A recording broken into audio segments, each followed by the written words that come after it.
তিনি আমাকে তাড়াতাড়ি ফ্রেশ হয়ে রেডি হয়ে নিতে বলেন। এমনকি আমি আমার শ্বশুর শাশুড়িকেও দেখলাম তারা কোথাও যাওয়ার জন্য রেডি হচ্ছেন।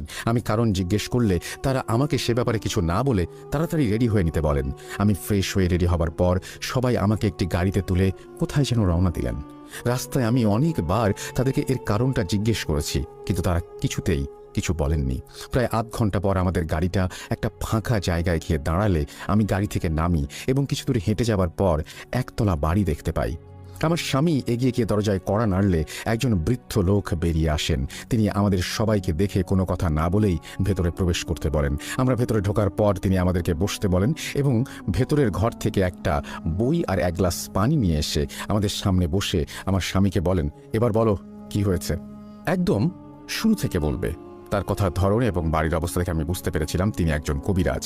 আমি দেখলাম আমার স্বামী একে একে আমার সাথে ঘটে যাওয়া সব ঘটনাগুলো সেই বৃদ্ধ লোকটিকে বলছেন, যে ঘটনাগুলো আমি বলার পরেও তারা বিশ্বাস করেনি। একটা সময় আমার ঘটনা বলা শেষ করে তিনি বললেন, আজ ভোরবেলা আমরা তিনজন, অর্থাৎ আমি আর আমার বাবা মা একই সাথে একই স্বপ্ন দেখেছি। সেই চারজন ব্যক্তি আজ আমাদের স্বপ্নেও এসেছিল। এই কথাটা শুনে আমি চমকে উঠি।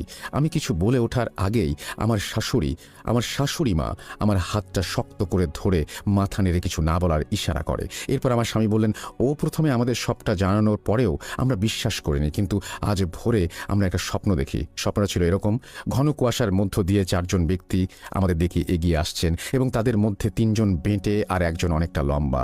তাদের হাতে একটি মিষ্টির ব্যাগও ছিল।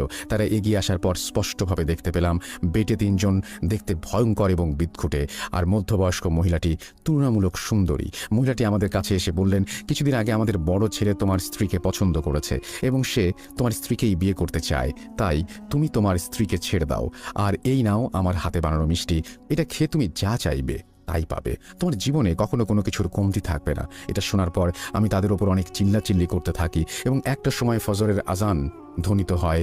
আমার ঘুম ভেঙে যায়। তবে ভয়ঙ্কর বিষয়টা হলো, তারা আমার বাবা মার স্বপ্নে দেখা দিয়ে বলেছে যে আমরা আপনার বৌমাকে চাই। অর্থাৎ ব্যাপারটা ঠিক এরকম ঘটেছে যে আমার স্ত্রীর সাথে যার যেরকম সম্পর্ক তাকে সেইভাবে সম্বোধন করে বলেছে, যেমন মা, বাবা, ভাই, খালা, ফুপু।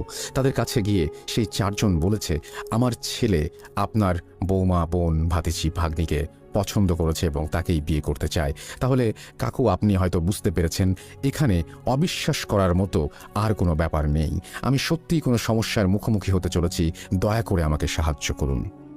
আমার স্বামীর এই কথাগুলো শুনে সেই কবিরাজ কাকু তার হাতে থাকা গ্লাসের পানিতে কিছু একটা পরে ফুঁ দিয়ে একটা বাদামি রঙের পাত্রে ঢাললেন এবং কিছুক্ষণ নাড়াচাড়া করার পর আমাদের চারজনের হাতে 4টি চামচ দিয়ে বললেন, সবাই একসাথে চামচ দিয়ে বাটি থেকে পানি তুলবে এবং আমি হাত ইশারা করার পর পানিটা পান করবে।